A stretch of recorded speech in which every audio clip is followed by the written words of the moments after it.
João capítulo 12, Evangelho segundo João capítulo 12, a partir dos versos 17 em diante.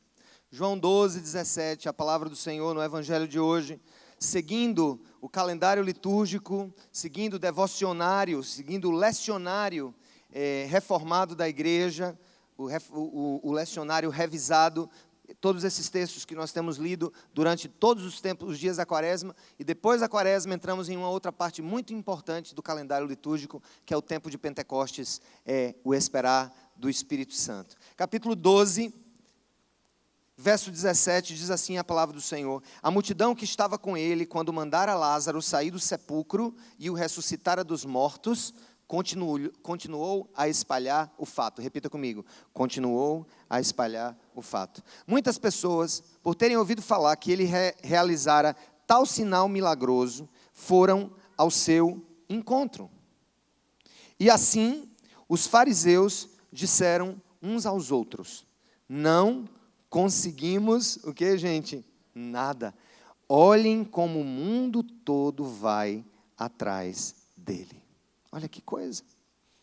Entre os que tinham ido adorar a Deus na festa da Páscoa, estavam alguns gregos. Repita comigo: alguns gregos.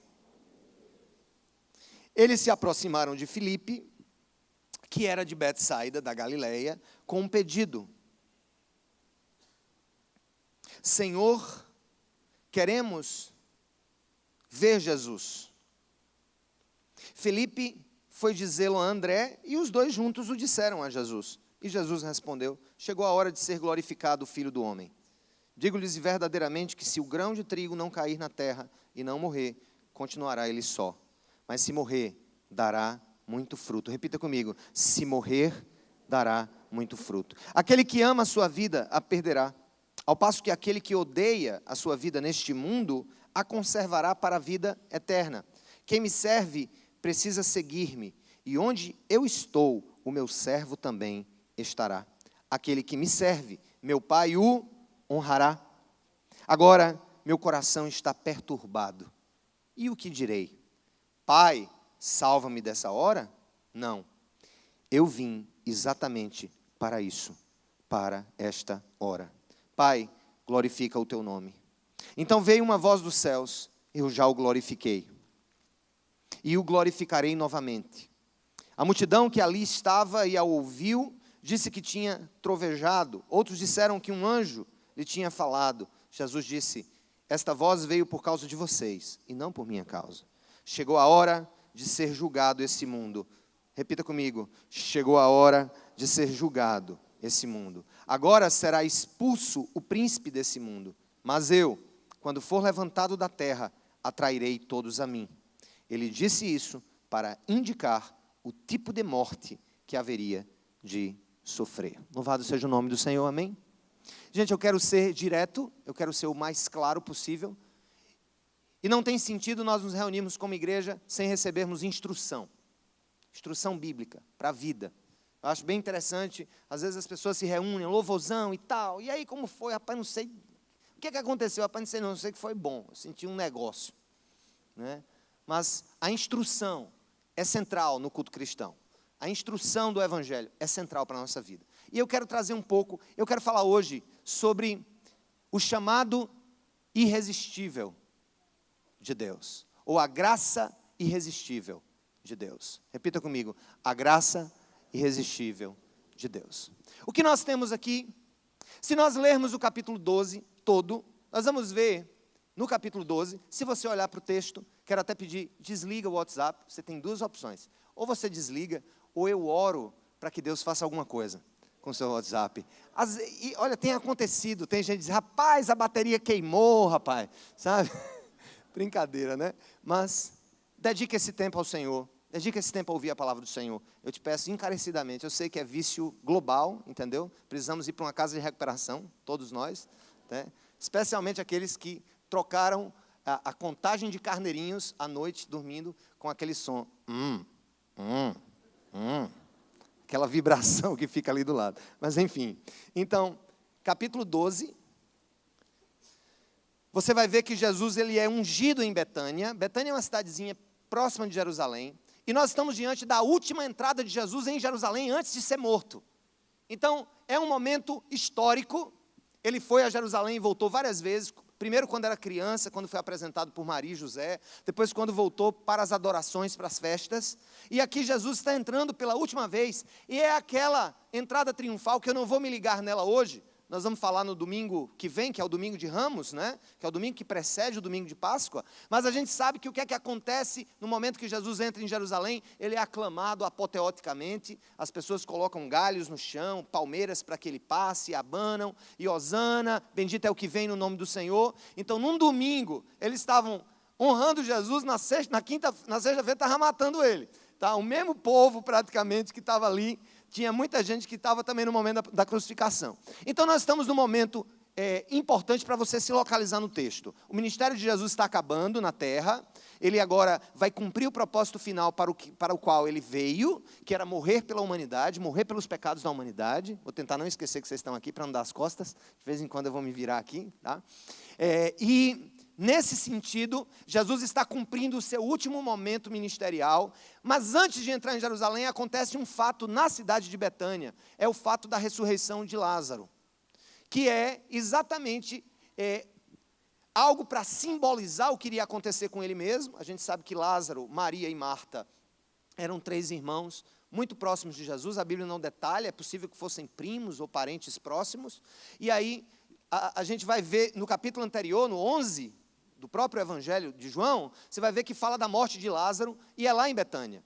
Então Jesus ressuscita Lázaro, e aquele corpo que estava ali sepultado já há 3 dias, já em estado de putrefação avançada, ele começa inclusive a ter mau cheiro, e Jesus quando chega, ele chora com a morte de Lázaro, mas ao mesmo tempo ali nós vemos a natureza divinal de Jesus. Ele chora na sua natureza humana, 100% humana. E por que Jesus chora como homem? Porque ele sente a dor humana como um humano perfeito diante do episódio da morte. Sem dúvida, irmãos, a morte continua sendo o nosso maior inimigo, não é verdade? Continua sendo a nossa maior luta. Porque quando você diz assim, fulano está doente, você não tem medo da doença, você tem medo da morte que pode seguir a doença. Quando você diz assim, fulano sofreu um acidente de carro, não é um acidente de carro em si, são as consequências, inclusive a possível morte. Quando você diz, fulano de tal está no bloco cirúrgico, se operando em uma cirurgia de risco, o que você teme não é a cirurgia, você teme é a morte. No final das contas, a morte é o nosso maior inimigo, continua sendo. E há uma razão muito básica pela qual Jesus chora diante da morte do seu amigo. É porque nós não fomos feitos para morrer, e a morte sempre será indigesta, a morte sempre será o problema final. É tanto que a Bíblia vai dizer que o último inimigo a ser vencido é a morte. Ele já foi vencido porque foi declarada a sua destruição, e Jesus vai mostrar com a ressurreição de Lázaro exatamente a reversão dos efeitos normais do pecado na vida humana. Morremos porque somos pecadores, e a ressurreição ela não só significa que um corpo volta a existir, mas significa algo muito importante, é que se reverte os efeitos da decadência em razão da salvação. Então, gente, é algo muito simples, e eu sou muito claro, e eu procuro ser muito claro e muito transparente com vocês. O fato mais relevante do cristianismo não é o Sermão da Montanha, não é a oração do Pai Nosso. Tudo isso é importante, tudo isso é belo, mas tudo isso faz sentido por um fato: a morte e ressurreição de Jesus pela humanidade. Esse é o ponto central do cristianismo. É tanto que Paulo de Tarso, São Paulo vai dizer em uma das cartas dele, vai dizer, olha, se não há ressurreição, a nossa fé é em vão. A nossa fé, então, está preparada para quê? Para um porvir, para vivermos como desencarnados em uma esfera etérea, outra, totalmente distinta do que estamos vivendo, descontínua. É tanto, gente, a maior prova que a morte continua sendo um problema, e aqui ela chama uma atenção muito grande das pessoas em razão da ressurreição de Lázaro, é que se eu perguntar a qualquer pessoa, por mais piedosa que ela seja, por mais piedoso que você seja aqui, por mais apaixonado por Jesus que você seja, você diz assim, eu digo, meu irmão, você quer ir para o céu? Aí, lógico, você quer ir hoje? Você quer não? Não, eu quero ir para o céu, mas eu não quero morrer. Tá, então você quer ir para o céu, mas você não quer morrer. Tá certo. Então tá bom. Outro fato que é encantador é que a morte é tão indigesta que você pode ter uma vozinha de 105 anos, Quem tem vozinha nessa idade? Samara tem uma avó com fazer 101 anos esse ano, a avó de Samara. Mas, se você tiver uma vozinha de 105 anos, ela começar a dar sinais, feito passarinho, que está morrendo feito um passarinho, ou que está sofrendo, você vai orar e dizer assim, Senhor, me dá mais um ano. Eu queria tanto dar um presente, eu queria tanto que ela me visse me formar, me visse, sei lá, casar, me visse fazer alguma coisa. A morte é indigesta. E a ressurreição como a reversão dos efeitos básicos do pecado. Só existe morte porque é pecado, só existe destruição porque é pecado, só existe crise porque é pecado, só existe desespero porque há pecado. E o pecado é o maior problema do mundo. O mundo não é o maior pecado, o maior problema. O problema não é a criação de Deus. O problema é o pecado que afronta a criação de Deus. O relato bíblico, a teologia do Velho Testamento, a teologia da Bíblia vai dizer o seguinte, que quando Deus criou tudo, Ele criou e achou que era bom. Deus criou tudo bom, Deus criou tudo com um propósito, e a morte não estava nos planos. A morte é um acidente que acontece no percurso da vida humana, decorrente da desobediência moral a Deus, desobediência das leis morais de Deus. Tá? O pecado não foi uma tentativa de desobediência das leis físicas, que a gente chamaria hoje das hard sciences. A desobediência dos primeiros criados, os primeiros humanos, não foi dizer assim, eu vou pular dessa árvore e eu vou enfrentar a lei da gravidade. Não, é a lei moral. E esse é o grande problema nosso, é a desobediência à lei moral de Deus. E quando a gente vive numa sociedade relativista, especialmente onde, na vida em sociedade, as novas teorias sociológicas vão dizer para nós que não existe uma norma que seja absoluta e ela é decorrente de cada povo, nós continuamos vivendo o contraponto. Nós estamos vivendo em desobediência moral todo o tempo contra Deus. Tá? Me dê um exemplo? Vou te dar. Quando nós flertamos com pornografia, quando nós mentimos, quando nós traímos, quando nós adulteramos, quando nós nos envolvemos com corrupção, quando nós somos insensíveis à dor do outro. Todas essas questões são demonstrações de que nós vivemos em pecado. Tá? E essa graça irresistível de Deus, ela vai nos atrair para nos dar vida e nos dar a restauração da dignidade daquele ser humano que Deus planejou na sua criação originária. E por que eu estou batendo nessa tecla, gente? É porque a ressurreição de Lázaro, ela tem dois efeitos muito básicos. Primeiro, ela vai apontar para a simbologia do que aconteceria com Jesus ao terceiro dia, do jeito que Lázaro estava enterrado há 3 dias, Jesus ressuscitaria ao terceiro dia, esse é o primeiro. Mas há também, gente, um efeito midiático profundo daquilo. As pessoas começam a ouvir, e olha que eram provas testemunhais, gente que tinha visto Lázaro sendo sepultado e que ouviram que ele estava vivo depois de 3 dias. E eles começam a visitar Lázaro, e isso começa a se espalhar. Como Betânia era uma cidade satélite, ali próxima de Jerusalém, Jerusalém era um grande centro comercial e religioso, aquilo começou a se espalhar. E é assim que o texto começa. Leia comigo o texto. Você fechou a Bíblia? Fechou porque quis. Abra de novo, agora. Nós vamos voltar no texto. Olha o que o texto diz. Ele vai dizer no verso 17 o seguinte: a multidão que estava com ele, quando mandara Lázaro sair do sepulcro e o ressuscitara dos mortos, continuou ao quê, gente? A espalhar o fato. Ou seja, a graça de Deus é algo que precisa ser espalhado, precisa ser contado, tem uma dimensão, eu preciso abrir a boca e contar os grandes feitos do Senhor na minha vida. Aí ele vai no verso 18, muitas pessoas, por terem ouvido falar que ele realizara tal sinal milagroso, foram ao seu encontro. Aí o que é que acontece aqui? Aqui nós temos a primeira crise, de Jesus aqui, sendo, não a primeira crise de Jesus, mas a primeira vez em que os perseguidores de Jesus meio que jogam a toalha, que batem no tatame, que desistem do jogo, que saem de cena. Olha o que é que eles vão dizer aqui no verso 19. E assim os fariseus disseram uns aos outros, não conseguimos, o que, gente? Nada. Olha como o mundo todo vai atrás dele. É como se dissesse, não tem jeito. A gente disse nome com ele, disse que ele era Belzebu, a gente tentou impedir o ministério dele, a gente descredenciou ele, mas não tem jeito, as pessoas vão atrás dele. E eu quero falar, gente, da primeira característica da graça irresistível de Deus sobre a vida humana. Ela atrai de uma maneira que nós não conseguimos nos livrar dessa atração. É uma atração fenomenal. Nós somos atraídos pelo Espírito Santo de Deus aos pés de Cristo. Não é uma questão de escolha religiosa. Há um movimento do Espírito a nos aproximar de Cristo. Há um movimento do Espírito Santo. Estão lembrados do domingo passado? Um novo nascimento que me faz voltar para Cristo, me faz ir para Ele. Aí eu fico pensando, gente, é enigmática essa passagem, porque ela coincide, eu não escolhi esse texto, morreu um dos grandes ateus da história, um cientista respeitado, respeitável, extremamente dedicado à sua obra, Stephen Hawking, e ele é um dos grandes ateus. Ele não é... Eu não chamaria Stephen Hawking de um neo-ateísta. O novo ateísmo é um fenômeno recente. E eu conversava até com um professor de ciência da religião da UFPB, amigo, disse assim, o neo-ateísmo, na realidade, é um ateísmo de achincalhamento. Eles não estão dispostos a debater, eles não estão dispostos a conversar, eles estão dispostos apenas a taxar de imbecilidade toda e qualquer forma de religião. Mas isso não é novo.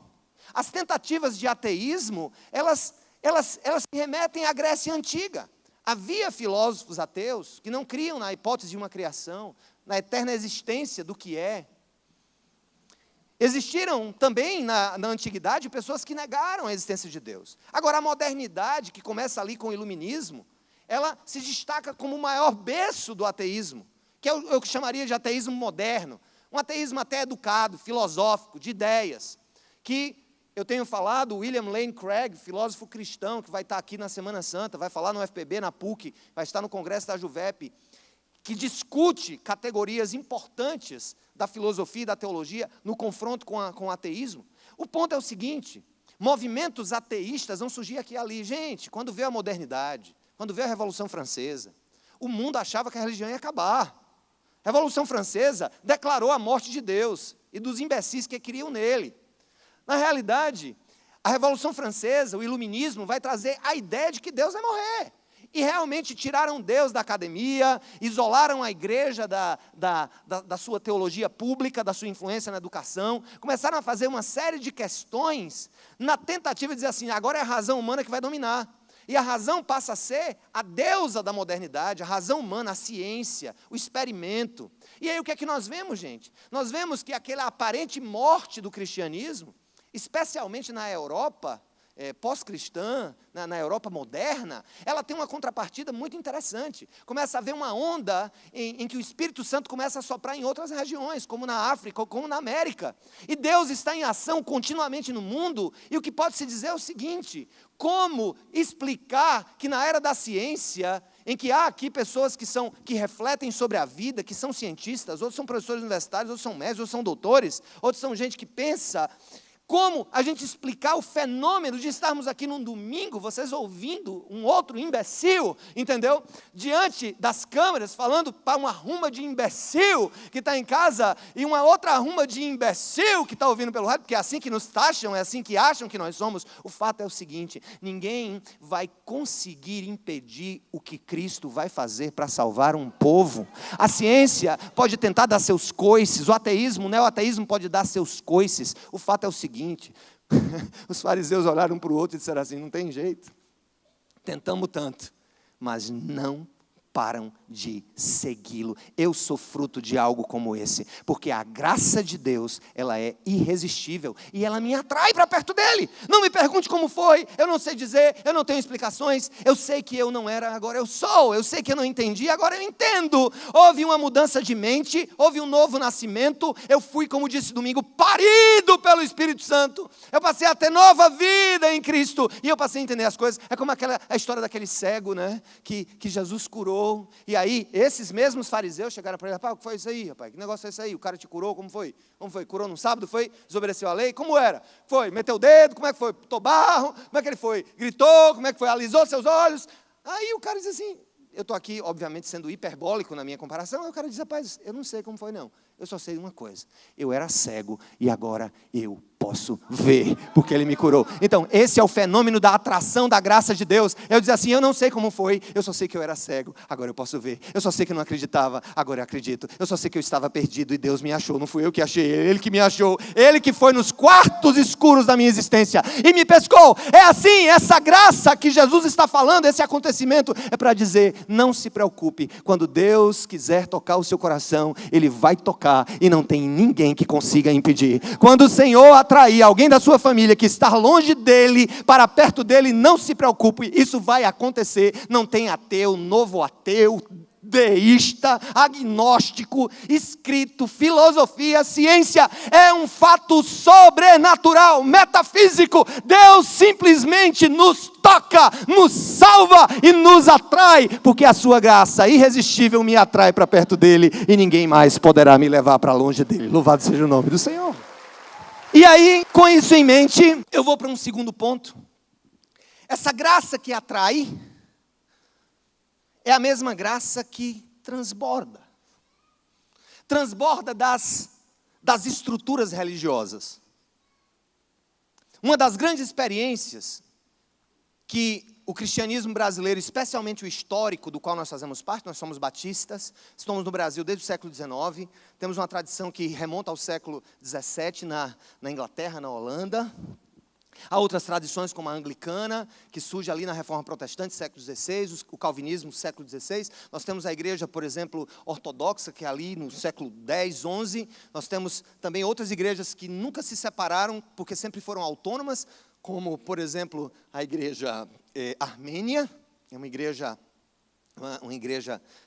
de raiz mesmo, ela não teve nenhuma vinculação com o catolicismo ou com o cristianismo dominante. A igreja armênia, ela é igreja armênia desde sempre, né? Desde que os primeiros apóstolos foram lá à Armênia. Então, o que nós temos aqui? Nós temos hoje, gente, uma grande dificuldade, especialmente essas denominações mais históricas. Os pentecostais e os neopentecostais, eles conversam muito bem com essa geração. Eles têm estratégias, algumas até de duvidosa ética, em alguns pontos, mas o que eu vejo, às vezes, nesses movimentos atuais, nesses movimentos de juventude, é a capacidade de falar para pessoas diferentes, que estão longe, que estão fora desse complexo chamado religião, igreja, onde a gente se reúne, todo mundo se conhece, canta as mesmas músicas, a gente está num lugar seguro e secreto. Vocês terem uma ideia, eu vou dar um dado para vocês, simplesmente das pesquisas que foram feitas do IBGE. Há igrejas, por exemplo, históricas, como os presbiterianos, que eles perderam 4% dos seus membros em 10 anos, de 2000 para 2010. Os congregacionais perderam 23% dos seus membros de 2000 para 2010. Quem está dizendo isso é o IBGE, não sou eu. Inclusive, eu escrevi um livro sobre igrejas que transformam o Brasil, que foi fruto de pesquisa que eu fiz na igreja brasileira, e eu pedi a Deus para conhecer o presidente da Aliança Congregacional no Brasil, para a gente bater alguns papos, e isso aconteceu em um evento lá em São Paulo. Foi uma bênção. A pessoa me abordou e disse: gostei da sua palestra, gostei do seu livro. Eu perguntei: qual é a sua igreja? Congregacional. Eu disse: cara, estou querendo falar com o presidente da Aliança Congregacional no Brasil. Sou eu, pois não. E aí a gente começou uma série de conversações sobre, às vezes, a nossa inabilidade hoje de sair dos nossos muros, as nossas muralhas, as nossas liturgias. Não há conversões mais em muitas igrejas históricas. O que há é a manutenção de um status quo. O que há muitas vezes é a acomodação a um passado glorioso, que não glorioso mais é. E aí o que é que acontece? A gente vai ver nessa cena que eu li para vocês aqui, leia comigo, vocês vão entender por que eu estou arrodeando, feito doido aqui. No verso 20, no meio daquela confusão, gente vindo, Lázaro ressuscitou, começa a aparecer, dentre os que estão ali atrás de Jesus, não mais os judeus, que era o seu povo. Olha o que acontece no verso 20, entre os que tinham ido adorar a Deus, na festa da Páscoa, estavam alguns, o que, gente? Gregos. Eles se aproximaram de Filipe, que era de Betsaida, Filipe era um dos apóstolos da Galiléia, com o seguinte pedido: Senhor, nós queremos ver Jesus. Filipe foi dizê-lo a André, que era outro apóstolo, e os dois juntos o disseram a Jesus. Olha o que acontece aqui. Essa graça irresistível, ela começa a transbordar. Ela começa a sair do campo da experiência religiosa do povo judeu, que para ele já era extremamente enigmático ver Jesus fazendo o que ele fazia, mas agora começa a acontecer uma coisa que confronta até o coração orgulhoso do povo judeu. É que essa graça de Jesus começa agora a se estender para fora do cenário religioso.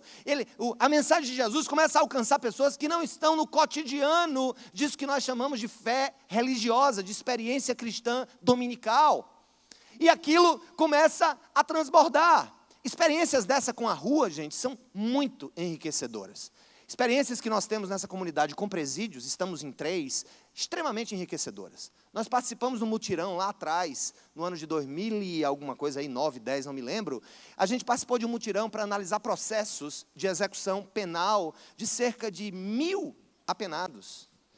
Nós com a nossa equipe, junto com a Defensoria Pública e tal, e nós naquela época fomos responsáveis por soltar cerca de 700 pessoas no sistema carcerário da Paraíba, que estavam presas indevidamente.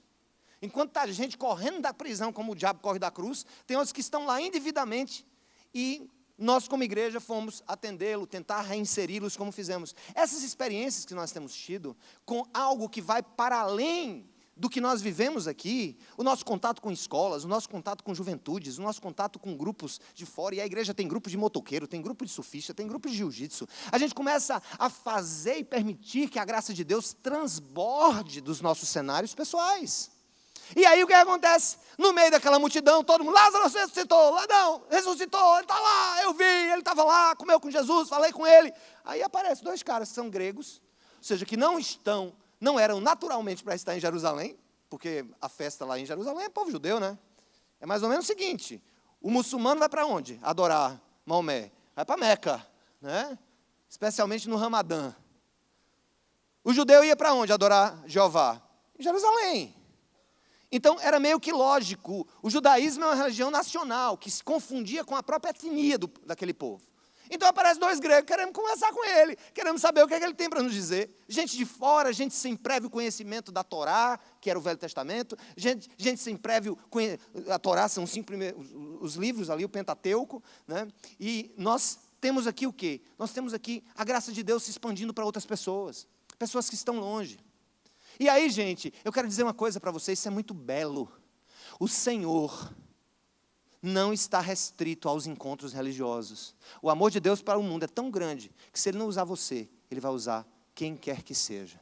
Então eu quero dar uma palavra para igrejas históricas, que ficam gritando contra certos movimentos, têm seus erros, precisam ser corrigidos. Quero dizer uma coisa para vocês, vocês têm muita teologia, mas vocês não estão ganhando uma alma mais para Jesus. Esse povo talvez não conheça teologia, e está fazendo como pode e como acha que está certo, estão convertendo e esses bebês estão vindo para outras igrejas serem alimentados. O fato é o seguinte, a graça de Deus precisa ser vista como multiforme. Eu estou cansado de reunião de crente para falar sobre crente e para criticar a igreja dos outros. A graça do Senhor, ela se estende, se expande a partir da exposição real do Evangelho. Isso não vai acontecer de uma hora para outra, isso talvez não aconteça do jeito que eu previ, do jeito da minha cartilha, mas eu quero dizer para vocês que são minhas ovelhas, ou a maioria que é minha ovelha, sejamos uma igreja firme no Evangelho, precisamos conhecer as Escrituras, mas eu digo uma coisa para vocês, precisamos sair das caixas religiosas que nós criamos para as nossas próprias conveniências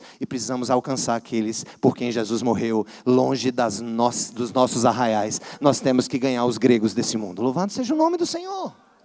Olha só, gente. Quem é o grego aqui? O grego aqui representa todo aquele que não era judeu.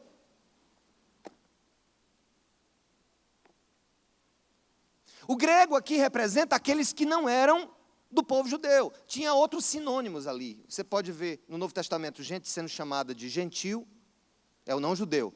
Gente chamada de pagã, era o não judeu. E gente chamada de grego. Porque havia uma grande quantidade de gregos naquela região. Lembram? Quem dominava o mundo antes dos romanos? Quem dominava o mundo? Eram os gregos. Então havia colônias gregas. E aqui, gente, um fato muito interessante.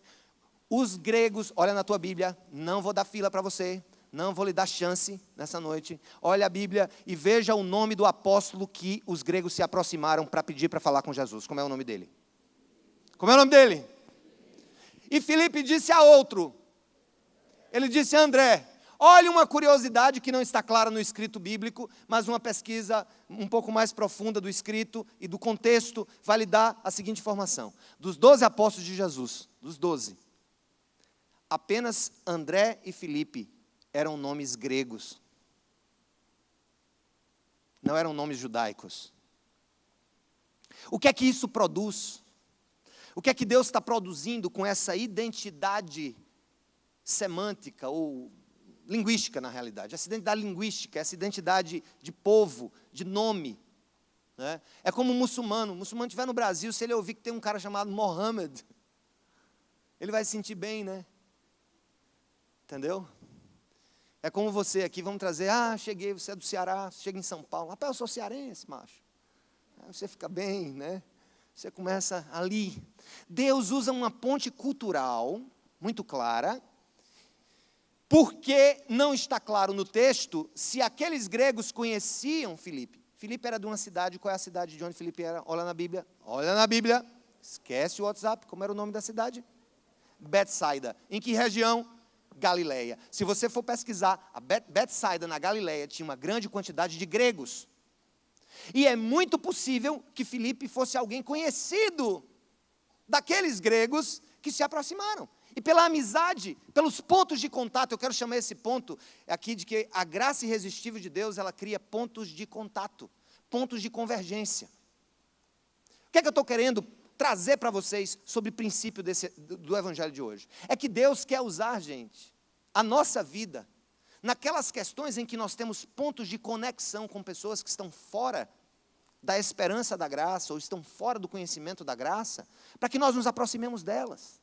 Há vários pontos de contato. Vocês viram o projeto Alfa? Quem aqui está conectado? Quem aqui está conectado? Glória a Deus, muita gente na nossa igreja está conectado. Quem está fazendo o Alfa daqui? O Alfa é um projeto evangelístico que é aplicado nas nossas conexões, nossos grupos pequenos, que leva em consideração a reunião de 10 semanas, e dentro dessas 10 semanas são passados vídeos muito instigantes que levam as pessoas a debaterem assuntos de fé.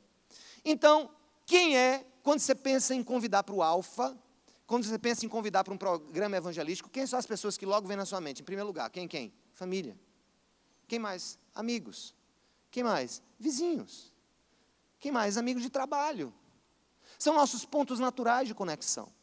É muito mais fácil, há uma pesquisa sobre conversão a Cristo no Brasil. A maioria das pessoas que se converteram a Cristo vieram por intermédio do investimento de um amigo, de um conhecido, que investiu, que pregou, que levou para o culto. Quem teve essa experiência de ter sido apresentado a Jesus por um familiar ou um amigo? Levanta a mão aí. Olha aí. Muita gente. Então Deus está querendo dizer para nós, deixe ser usado. Seja um ponto de contato com quem está fora dessa experiência da graça. Aí ele vai mais longe. Jesus respondeu o seguinte, verso 23. Abra sua Bíblia, por favor. Verso 23 vai dizer assim para nós. Olha o que vai dizer no verso 23. Algo muito impactante. Jesus respondeu. Quando ele vieram dizer que esse Filipe queria conversar com ele, aliás, que os gregos queriam conversar com ele, Jesus respondeu o seguinte. Parece uma resposta totalmente fora de cena, mas ele vai dizer. Jesus respondeu, chegou a hora de ser glorificado o Filho do Homem. Digo-lhes verdadeiramente, que se o grão de trigo não cair na terra e não morrer, continuará ele só, mas se morrer, dará muito fruto. Jesus está usando aqui a simbologia de um grão que eu planto na terra, que morre quando ele é depositado no solo, para que a sua morte produza a vida e aquela outra planta que vai produzir os frutos. E Jesus está falando o seguinte, ele está falando em uma linguagem de fruto, ele está querendo dizer o seguinte, a minha morte na cruz é para esses que estão longe também. Não se espantem que esses gregos querem me conhecer, não se espantem que eles querem me seguir, não se espantem que esses pagãos querem me ter como Senhor, porque quando o grão morre, ele produz fruto, ele dá vida. Agora, se ele não morrer, ele fica só. Quem aqui fez aquela experiência na escola com o grãozinho de feijão? Levanta a mão. Todo mundo. Se você não fez, eu acho que você vai entrar em crise agora. Né? Eu preciso de terapia. Eu não fiz a história do feijãozinho, né? Eu fiz aquela experiência do feijãozinho. Como eu sou empreendedor, eu não fiz com um feijãozinho, eu fiz com uns 10 feijãozinhos na mesma época. Eu gastei um pacote de de algodão, né, da minha casa. E eu fiz aquele teste, e aí eu plantei no quintal da minha casa aqueles 10 carocinhos lá, quando o bichinho começou a... E eu não esperava o que ia acontecer. Gente, quando acontece ali a colheita, né, eu começo a me impressionar, várias vagens, tal, saindo aquele negocinho, né, e eu peguei assim, como é que chama? É a toceira? Como é que chama? É um mói, um mói de feijão, né, eu não sei qual é o coletivo de vagens de feijão, tá? Talvez você seja um cara melhor na língua portuguesa, mas enfim, eu peguei aquele negócio, fiquei impressionado, eu quero comer disso aqui. E eu fico pensando, gente, que aquele meu experimento, na minha cabeça de criança, talvez não fizesse tanto sentido imaginar que eu coloquei 10. E ali foram tantos que se multiplicaram. Jesus está falando de uma coisa muito importante sobre a salvação da humanidade. A morte dele na cruz é aquela semente que vai germinar e nós somos os feijãozinhos da vagem de Deus. Nós estamos aqui, nós somos fruto exatamente dessa semente que morreu. Ele usa do trigo, óbvio, né? Ele usa algo mais comum na sua cultura e nas culturas agrícolas daquele tempo. Se o grão de trigo não morrer, ele não vai dar fruto. Agora, se ele morrer, ele vai dar muito fruto. O que é que a gente olha para isso? A gente olha para isso pensando no aspecto multiplicador da graça de Deus. Multiplicador. É algo muito belo, é algo muito grandioso. E aí ele vai adiante, ele vai dizer assim, ele vai começar agora, vai se virar para os discípulos e vai se virar para nós e vai dizer assim: aquele que ama a sua vida, a perderá. Ao passo que aquele que odeia a sua vida, nesse mundo, a conservará para a vida eterna. Quem me serve, precisa seguir-me. E onde eu estou, o meu servo também estará. Aquele que me serve, meu Pai o honrará. Jesus agora vai falar de uma coisa muito importante sobre o caminho da compreensão dessa graça irresistível. Ela passa por uma consciência. Eu preciso odiar a minha vida. Opa! Isso soa até estranho. E quando você pega, Jesus usa duas palavras muito fortes, ódio e amor. Ele diz, quem ama essa vida no mundo, sabe, ele vai perder. Quem quiser guardar vai perder. Agora, quem odiar essa vida no mundo, ele ganhará o eterno. Ele ganhará a dimensão eterna do existir. E aqui, gente, é um conceito teológico muito importante de você observar, porque ele pode gerar contradições.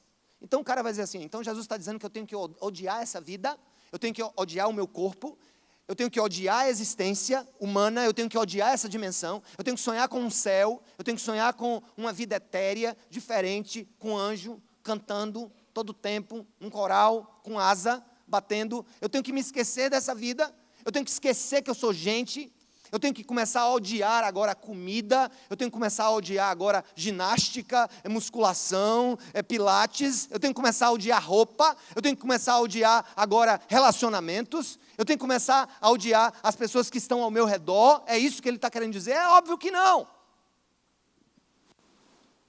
Jesus está nos colocando, gente, em confronto com a maior realidade. O mundo não é mau, a existência humana não é má porque é material. Ela não é má porque ela é física. Essa ideia de olhar para a matéria, essa ideia de olhar para o mundo físico e duvidar que ele possa ser bom, ela é grega. Ela vem da Grécia. A ideia de que o mundo inferior, ou esse mundo em que nós estamos habitando, ele teria sido feito por um Deus inferior, por um demiurgo, e, portanto, este mundo, ele está fadado a ser destruído. Observa como a filosofia grega trouxe muitos benefícios para a reflexão no Ocidente, mas ela se imiscuiu dentro da teologia cristã, e esse paradigma da matéria como má e do espírito como bom, esse dualismo, nos faz olhar para essa vida e querer uma resposta escapista. Talvez eu entenda agora, porque tem muita igreja ensimesmada. Talvez eu entenda, a partir disso aqui, que tem muita igreja que prefere dizer e trazer a desculpa que ela está odiando o mundo, tá? Porque ela está esperando a vida eterna, e está todo mundo trancado, ensaiando nos seus corais, em suas liturgias, em suas músicas do cantor cristão, da harpa, enfim, porque tem medo de olhar para esse mundo e dizer assim, não, o problema do mundo não é o mundo criado, não é a criação. O problema desse mundo em que nós vivemos é o pecado, irmãos. O problema não é o sexo, o problema são os desvios da sexualidade bíblica. O problema, gente, não é absolutamente o viver. O problema, gente, não é a política, é a corrupção na política. O problema, gente, não é a arte, é a corrupção da arte. É a suplantação do belo pelo feio, ou pela inexistência de uma reflexão sobre o belo. O problema do mundo, gente, que nós vivemos, não é o fato dele ser físico, dele ser mundo. O problema da dança, perguntou, pastor, você dança? Danço. Me diga onde é que está escrito que eu não posso dançar? Quem foi que disse? Foi Jesus? Porque se Jesus dissesse que eu não podia dançar, eu ia dizer, mas o senhor não dançou? O senhor não era judeu? E o judeu não dança aqui só? Bota aí um vídeo no YouTube, dança judaica, festa judaica, para ver o povo dançando. Olha para cá, se alegrando.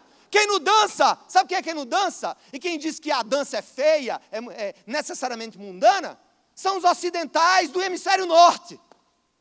Aí eles trouxeram isso com as missões para cá, para dizer, eu danço. E você dança? Danço. Eu não danço com a sua mulher, mas com a minha eu danço.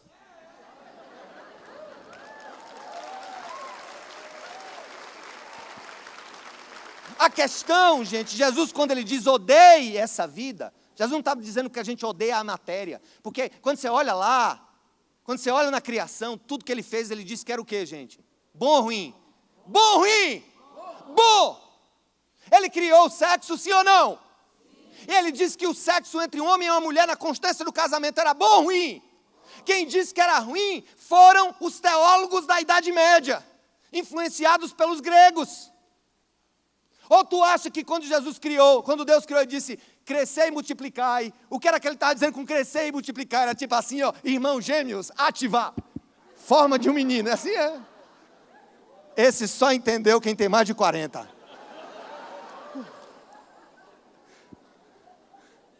Sexo é bom, nos padrões de Deus, Deus é bom. Só quem entende esse grito é a turma da oração. Então, olha só. Jesus disse, odeie essa vida. Sabe o que ele está dizendo? Odeie a sua fornicação, odeie a sua avareza, odeie a sua indiferença com os pobres, odeie a sua indiferença com o morador de rua, odeie os sistemas corruptos da política, odeie a traição, odeie a pornografia, odeie a droga que te faz escravo dela, odeie tudo aquilo que te coisifica. Odeie o pecado que está no mundo e odeie esse sistema mundano pecaminoso que ele vai dizer que é gerenciado pelo anticristo. E ele vai dizer na continuidade do texto, se você abrir o texto novamente no capítulo 12, e você seguir comigo, gente, ali para o verso 31, ele vai dizer assim, ó, dentro do mesmo contexto de odiar o mundo. Por que ele quer que eu odeie o pecado? Porque ele disse o quê? O que é que ele disse no verso 31, gente? O que é que ele disse? Chegou a hora de ser julgado esse mundo. Agora será expulso o príncipe deste mundo. Deus vai julgar o mundo. Deus não vai destruir o mundo, porque o mundo que ele criou para ser bom.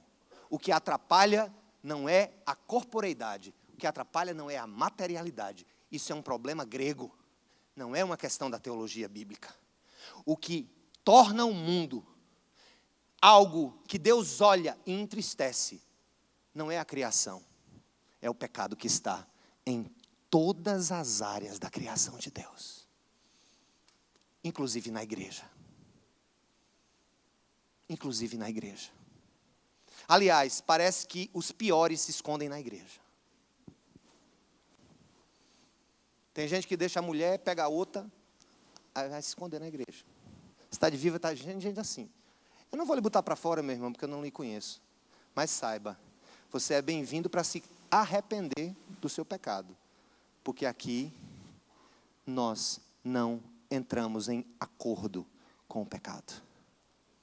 A igreja é lugar de brigas denominacionais, de briga para saber quem vai ser o presidente da denominação.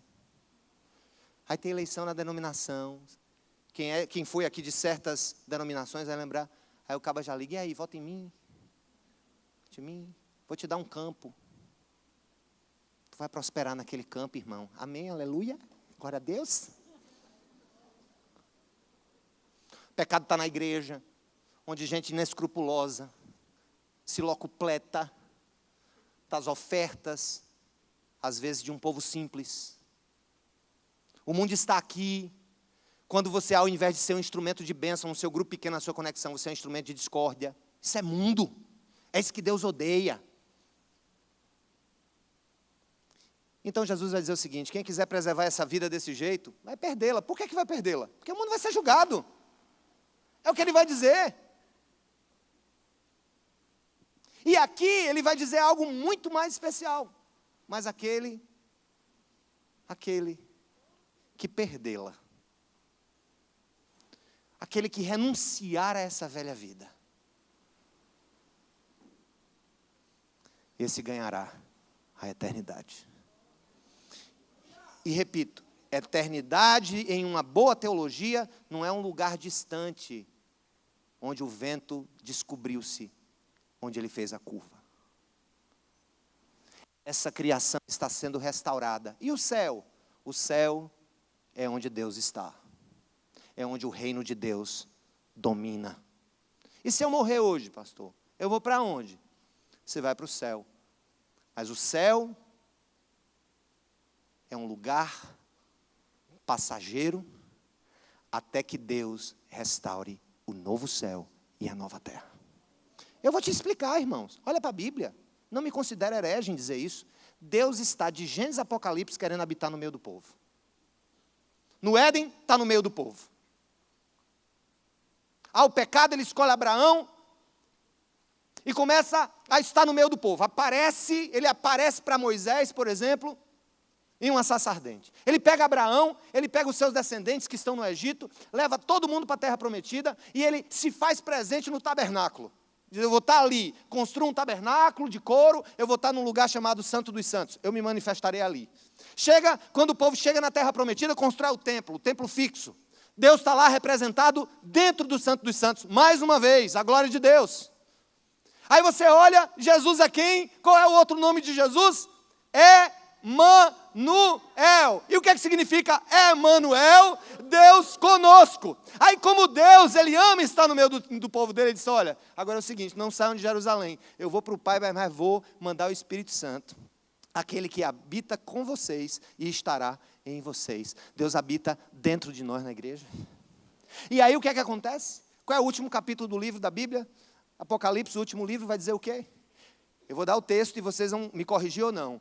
Eis que vejo uma cidade santa, vestida como uma noiva, subindo da terra para o céu. Certo ou errado? Está confundidinho? Vou repetir. Eis que vejo uma cidade santa, vestida como uma noiva, subindo para o céu. É assim que tem a Bíblia? Vamos ler? Não, vou não. Você vai ler em casa. Eis que vejo uma cidade santa descendo do céu, como uma noiva preparada para o seu noivo. Escuta, Deus quer morar com a sua boa, mas caída criação. E Jesus, Ele não resolve apenas o nosso probleminha espiritual. A morte de Jesus é para trazer a criação manchada pelo pecado a uma nova criação, onde não reinará mais o pecado. Amém, gente? Aí você diz: pastor, e daí? Daí que isso muda o nosso engajamento. Eu começo a olhar para o mundo com os olhos da bondade de Deus. Eu começo a ver graça onde eu só via pecado. Eu começo a ver, desenvolvimento cultural, muitas vezes como expressão da multiforme graça de Deus. Eu começo a respeitar mais as pessoas. Eu começo a respeitar os que pensam diferente de mim, sem arredar o pé daquilo que eu creio, mas respeitando quem pensa diferente de mim. E eu começo a me engajar nesse mundo, através da minha obra missionária, distribuindo Bíblias, bem verdade, louvado seja o nome do Senhor, pregando o Evangelho de que Jesus está salvando pecadores do pecado e do inferno, amém, mas dizendo: Deus está restaurando todas as coisas em Cristo Jesus. Por isso Deus tem um projeto para a família, Deus tem um projeto para a sociedade, Deus tem um projeto para a política, Deus tem um projeto para a sua graça desenvolvida na ciência e na tecnologia. Porque Ele é Senhor de todas as coisas. Amém, gente? Está confuso? Não, se tiver, é problema teu, não tenho como resolver mais. Vê de novo, lê mais livro, mas eu quero ir para o ponto final da nossa mensagem, e eu acho que aqui é o ponto essencial da nossa mensagem, que está aqui no capítulo 12, e vai aqui para o verso 27. Agora meu coração está o quê? Quem tem angustiado na Bíblia? Quem tem perturbado? E quem tem outra coisa? Diz o que tem na tua? Angustiado, perturbado? Hã? Agoniado?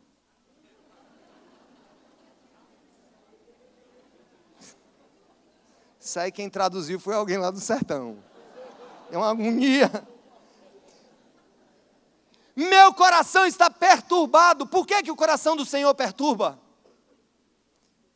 E o que direi? Olha que coisa linda. E o que direi? Pai, salva-me dessa hora? Não. Eu vim exatamente para isso. Para essa hora. Pai, glorifica o teu nome. Gente, Jesus estava sentindo já o drama da cruz. Ele já estava sentindo o peso sobre ele dos pecados de Sérgio Augusto de Queiroz, que não tinha nem nascido ainda no mundo dos mortais, mas já estava nos planos dele. Ele estava agonizando pelo pecado da humanidade, ele estava sentindo angústia, não só de sofrer com os cravos. Muita gente olha para a cruz, gente, e diz assim, poxa, morte de cruz, hein? O Senhor sofreu para caramba. Sofreu, morte de cruz era, o nome do excruciante vem da ideia de morte de cruz. Era uma morte, gente, por asfixia lenta. Era uma morte em que o executado que estava aqui, ele morria porque ele não conseguia respirar. É por isso que colocavam aqui, na base da cruz, tinha geralmente um lugar para se colocar os pés, tá? Porque aquilo ali servia para manter o cara em pé e não rasgar as mãos, mas ao mesmo tempo, esse lugar aqui, ele se via como tipo um ponto de partida em que quem estava morrendo, ele levantava um pouco assim, ó, e tomava ar. Vocês perceberam, no relato bíblico, que as pernas dos prisioneiros que foram crucificados com Jesus foram quebradas? Por que eles quebravam? Quebravam para adiantar o processo de asfixia. Porque eles não tinham mais o apoio. Não quebraram a de Jesus porque Jesus morreu antes. Isso é doloroso, mas o problema da cruz é muito mais amplo do que a dor da cruz. O problema da cruz é o peso do pecado que Deus condenou na cruz. Quando Jesus disse que o mundo estava sendo julgado agora, ele estava morrendo pelos pecados do mundo. Deus executou o Filho para livrar o povo. Deus executou Jesus para livrar os judeus e os gregos. Deus executou o Filho, colocando o peso do pecado da humanidade inteira sobre ele, para que a humanidade não só fosse salva, mas para que o mundo marcado pelo pecado pudesse ser inteiramente restaurado. E ele começa a sofrer, mas eu começo a pensar, poxa gente, não tem coisa pior do que você ter a solução para o seu problema e você não usar por amor. Não tem coisa mais desafiadora. Eu pergunto uma coisa para você, gente. Se Jesus resolvesse ali, na hora do julgamento, dar um sopro ali dentro do pretório, morria Pilatos, Herodes, a mulher de Herodes, morria todo mundo se lascava. Me permita esse termo. Todo mundo ali morria. Morreu. Ora, ele tinha poder, ele é Deus, ele ressuscitou morto, ele podia matar vivo.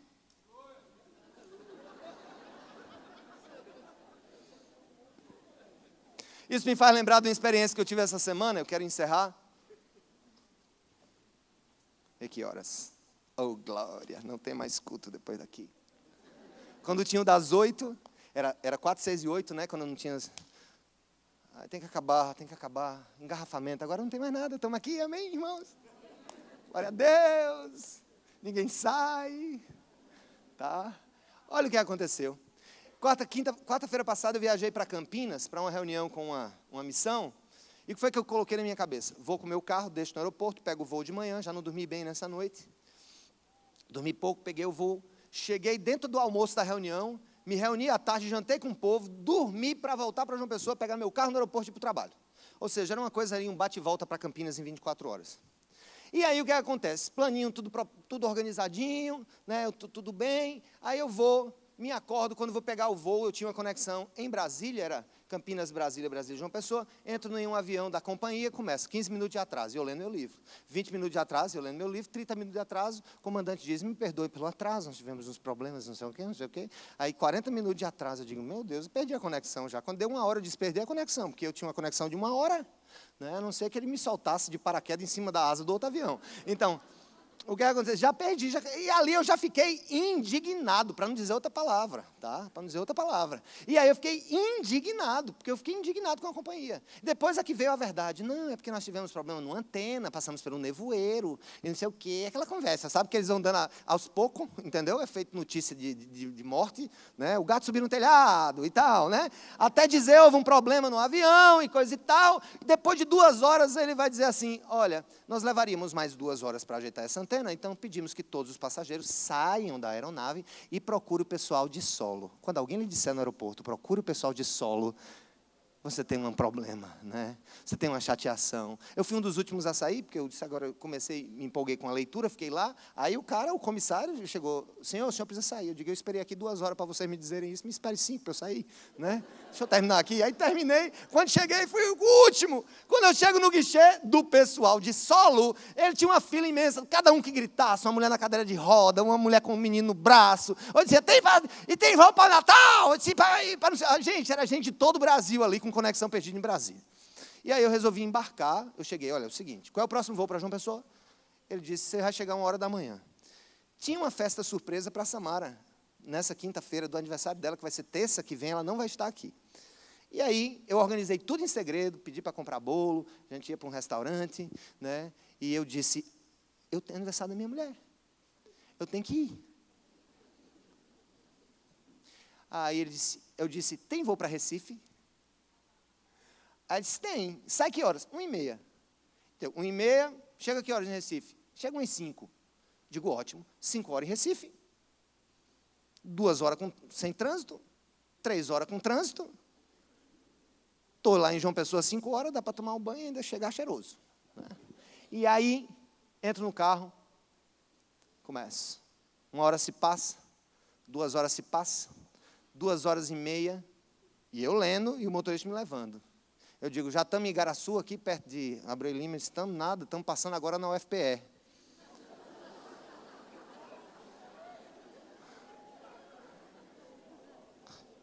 Quando eu olhei no relógio, eu digo, eu vou me atrasar, não tem como ter aniversário.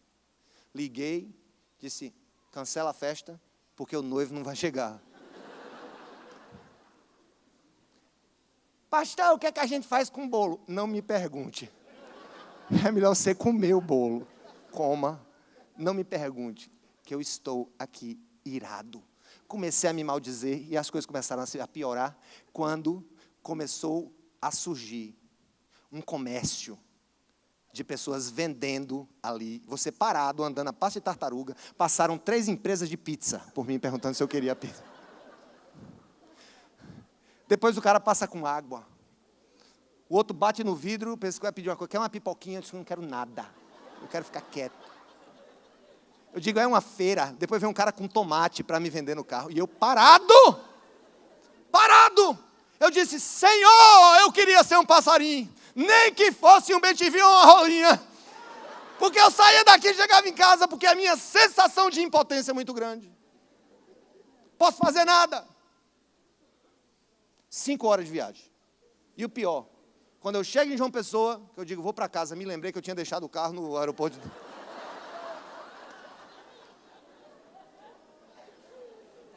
Lá vou eu pegar o carro. Quando vou pagar o estacionamento, tem um cara lá que perdeu o ticket dele. Só tinha no aeroporto de João Pessoa nesse horário, porque não tem muito voo, né? Esse horário não tinha nenhum voo, era 10h30 da noite já. Estava a menina do guichê e o cara com um problema. 15 minutos eu esperando ele procurar, não sei o quê. Aí eu olhei para ele, meu irmão, tenha misericórdia de mim. Deixa eu pagar meu negócio para ir para casa, tá? Escutem só. Se eu fosse rico, milionário, quando eu vi o problema lá em Campinas, eu digo, por gentileza, eu quero um Learjet, que eu vou para João Pessoa, é aniversário da minha mulher, vale a pena gastar uns 50 mil reais ou mais, sei lá quanto é, né? Para eu chegar na festa. né? Mas eu era impotente, eu não podia fazer nada. Jesus podia. Diante da crise que se instalou na vida dele, ele vai dizer aqui no texto: agora meu coração está perturbado, e o que eu direi? Pai, salva-me dessa hora? Não. Eu vim exatamente para isso, para esta hora. Pai, glorifica o teu nome na minha vida. Essa graça irresistível vai nos fazer, em momentos específicos da vida, dizer não à solução em nome da missão. Dizer não ao alívio em nome do propósito da vida. Dizer não àquilo que pode ser resolvido de uma hora para outra, com a minha força e com o meu poder, em nome de uma obediência maior e mais larga. Olha, gente, eu vou dizer uma coisa para você. Tem coisas que chegam para mim e dizem assim: pastor, eu vou sair da igreja. Eu digo: e é? Por quê? Não, porque eu estou com raiva do meu líder de conexão. Não esperaram, partiram o bolo, não tinha chegado ainda. Tá? E foi. Aí o outro chega: vai sair por quê, meu filho? Você está saindo da Cidade Viva? Por quê? Né? Não, pastor, é porque eu queria cantar no louvor. E o pessoal do louvor disse que eu precisava fazer umas aulas a mais para melhorar a voz. Eu acho isso um absurdo. Eu digo: é, né, minha irmã? É. Então você vai sair? Eu digo: vou. Então deixa eu dizer uma coisa. Faz 15 anos que eu estou aqui. Já preparei reunião que ninguém apareceu. Já preguei, o caba chorou aqui, estava adulterando na manhã. Já preguei para um que disse que Jesus era o Senhor da vida dele. No outro dia, esqueceu-se.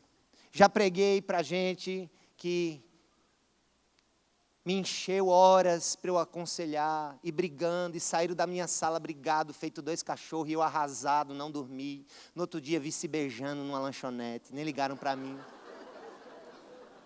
Eu digo: minha irmã, deixa eu dizer uma coisa para você. Nesses 15 anos, eu pensei em sair dessa igreja todo dia. Ou melhor, 2 vezes por dia. Uma de manhã e uma de noite. Agora você quer saber por que eu não saio? Porque eu sei para o que eu fui feito. Eu sei qual é o propósito da minha vida. Eu sei qual é o propósito de eu estar aqui. E Deus sabe qual é o propósito dele na tua vida. Segue o propósito dele na tua vida. Jesus tinha poder para resolver o problema. Você tem até poder para deixar esse vagabundo desse seu marido. Mas eu lhe digo: insista, ore. Você tem poder, você pode até ter poder para não servir nessa comunidade, dizer assim: não sirvo não, já dou meu dízimo, está em casa, entendeu? Não, você tem poder, fique. Você nunca vai descobrir o sentido real da sua existência como cristão. E você que está em casa, me assistindo agora, eu sei porque você não veio para o culto? Preguiçoso, você mora aqui perto, está com a garrafa de coca na mão, agora bebendo. Eita, desligou.